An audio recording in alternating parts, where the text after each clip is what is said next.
नमस्कार दोस्तों, ज्योतिष, हस्तरेखा एवं वास्तु विशेषज्ञ आचार्य पंडित गिरीश बारोलिया के चैनल में आपका स्वागत है। कृपया हमें अपना स्नेह व सहयोग प्रदान करें। हमारे चैनल को सब्सक्राइब करें और बेल आइकॉन को प्रेस करें। साथ ही अपने आत्मीयजनों के साथ इसे अधिक से अधिक शेयर करें। आपका जीवन मंगलमय हो। लाइक करें, शेयर करें। आचार्य पंडित गिरीश बारोलिया, ज्योतिष, हस्तरेखा एवं वास्तु चैनल।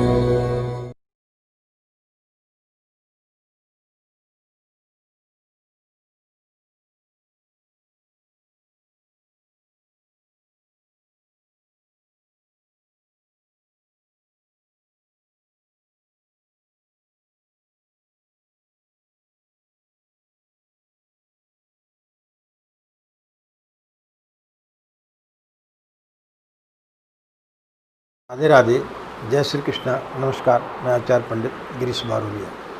गायत्री महामंत्र। ओम भूर्भुवः स्वः तत्सवितुर्वरेण्यं भर्गो देवस्य धीमहि धियो यो नः प्रचोदयात्।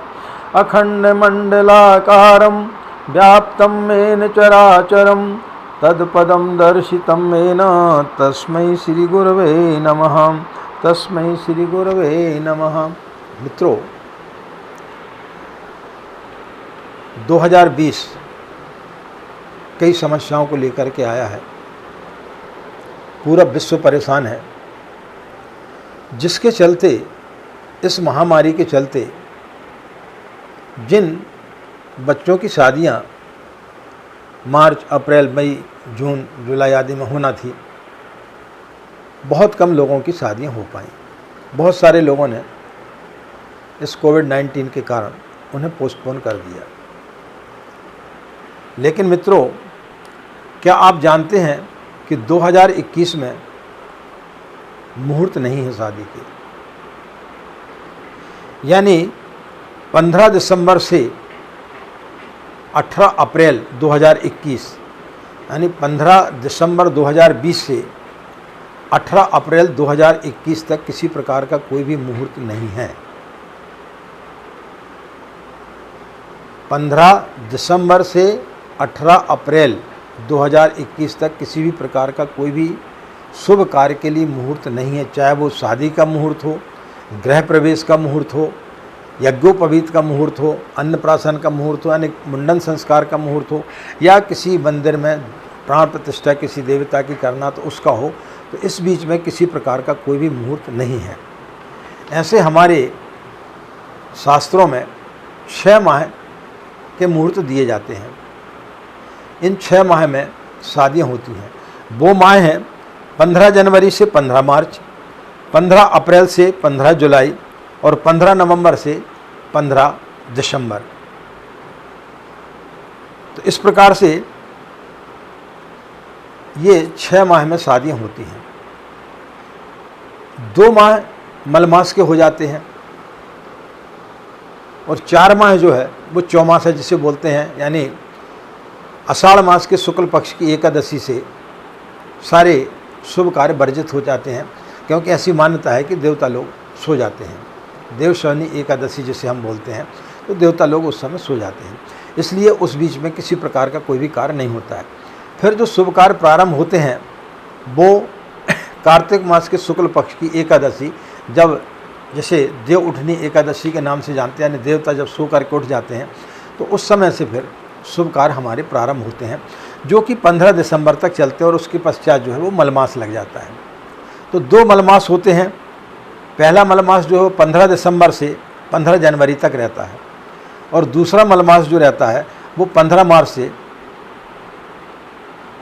15 अप्रैल तक रहता है।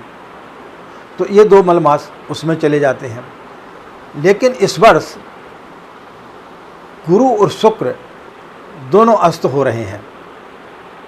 यानी जैसे आपका मलमास का जो पीरियड है उसके बीच में 17 जनवरी 2021 से 13 फरवरी, यानी किन्हीं किन्हीं पंचांगों में 16 जनवरी से बताया गया, 16 जनवरी से 13 फरवरी तक गुरु अस्त रहेंगे और 14 फरवरी 2021 से 18 अप्रैल 2021 तक शुक्र अस्त रहेंगे। यानी इन बीच में किसी प्रकार की कोई भी शादी नहीं होगी। तो पंचांगों में 18 तारीख तक बताया गया है, लेकिन ऐसे देखा जाए तो शुक्र जो है वो 4 मई तक अस्त रहेंगे। हालांकि 21 अप्रैल के पश्चात में कुछ पंचांगों में आपको कुछ तिथियां मिल जाएंगी, लेकिन वो तिथियां उतनी ज़्यादा शुभ नहीं है कि उनमें विवाह संपन्न किया जा सके। तो ले दे करके 4 मई के पश्चात ही आपको विवाह की तिथियां मिल पाएंगी। और यदि किसी कन्या की कर्क, वृश्चिक या मीन राशि है तो उसके लिए भी समस्या आएगी, क्योंकि सितंबर तक जो है वो गुरु कुंभ राशि में रहेंगे। इसलिए इन 3 राशि वाली कन्याओं की भी शादी इस बीच में होना असंभव है। तो मित्रों, इस वर्ष जो है कई लोगों ने शादियों को पोस्टपोन कर दिया है, नवंबर दिसंबर के इंतज़ार कर रहे हैं, या किसी ने सोचा होगा कि हम फरवरी मार्च अप्रैल में कुछ शादियां कर लेंगे। लेकिन उनकी जानकारी के लिए कि 2021 में 25 दिसंबर 2020 से 18 अप्रैल 2021 तक किसी प्रकार के कोई भी मुहूर्त नहीं है। 2 मलमास पड़ेंगे, इसके पश्चात गुरु अस्त हो जाएंगे, उसके पश्चात शुक्र अस्त हो जाएंगे। तो ले दे करके 5 मई के बाद से ही आपको फिर मुहूर्त मिलना प्रारंभ होगा, जो कि बहुत गिने चुने मुहूर्त रहेंगे। यानी कुल देखा जाए तो लगभग 37 मुहूर्त के आसपास आपको मिलने के लिए जा रहे हैं। इतने कम मुहूर्तों में आपको अपने बच्चों का संबंध तय करना है। तो आप यदि बच्चों का संबंध तय करने के लिए जा रहे हैं तो इस वीडियो को ज़रूर सुनें, आपके लिए बहुत लाभकारी होगा। और भी लोगों को, ज़्यादा से ज़्यादा लोगों को आप इसकी जानकारी दें, ताकि उनको पता चल सके, उस हिसाब से वो अपने बच्चों की शादी की योजना बना सकें। महामारी के कारण से बहुत सारे लोगों ने शादियों को पोस्टपोन कर दिया और सोचा चलिए नवंबर के बाद से शादी करेंगे। लेकिन उन्हें यह ज्ञात नहीं है कि इसके पश्चात हमें किसी प्रकार के कोई भी मुहूर्त नहीं मिलने वाले। नवंबर में 2 मुहूर्त हैं, किन्हीं पंचांगों में 3 मुहूर्त ये है, और दिसंबर में कुछ 5 या 6 मुहूर्त हैं। तो इस प्रकार से कुछ ज़्यादा मुहूर्त नहीं है, और उसके पश्चात फिर आपके लिए सीधा मई में आपको मुहूर्त मिलेंगे। तो सोच विचार करके अपने बच्चों की शादियों का तय करें और उस हिसाब से आप स्टेप उठाएं, तो फिर आपके लिए लाभदायक होगा। अन्यथा आपने शादी तय कर ली और उसके पश्चात जब आप किसी पंडित के पास गए तो उन्होंने बोला कि भाई साहब मुहूर्त तो कुछ भी नहीं है, तो फिर दिक्कत में आप पड़ सकते हैं।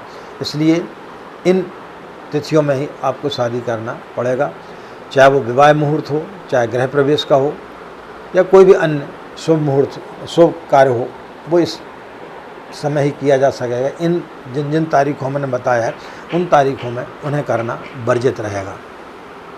तो आशा है मित्रों यह जानकारी आपके लिए काफ़ी लाभप्रद होगी, और भी लोगों को यह जानकारी आप ज़्यादा से ज़्यादा, जितने ज़्यादा से ज़्यादा आप वीडियो को शेयर करेंगे उतने ज़्यादा से ज़्यादा लोग इसका लाभ ले सकेंगे। क्योंकि हर 10 परिवार में से 8 परिवार के यहाँ किसी न किसी प्रकार के कोई न कोई बच्चे की शादी के संबंध की बातचीत चलती रहती है, वो शादी को लेकर के परेशान रहते हैं। तो उनको इसकी जानकारी होना चाहिए कि 2021 में किसी प्रकार की कोई शादियाँ नहीं है। 2020 में कोरोना ने मारा और 2021 में किसी प्रकार के कोई भी मुहूर्त नहीं है, तो ले दे करके आप परेशानी में पड़ सकते हैं। तो आशा मित्रों यह जानकारी आपके लिए बहुत अच्छी लगी होगी, और हम यही उम्मीद करते हैं कि आप यह जानकारी जितने ज़्यादा से ज़्यादा लोगों को ज़रूर शेयर करेंगे, ताकि वो भी इसका लाभ ले सकें। आपका दिन मंगलमय हो, आप लोग खुश रहें, मस्त रहें। माँ गायत्री का असीम कृपा इसी प्रकार आप लोगों के ऊपर बनी रहे। हमें आज्ञा दें। नमस्कार।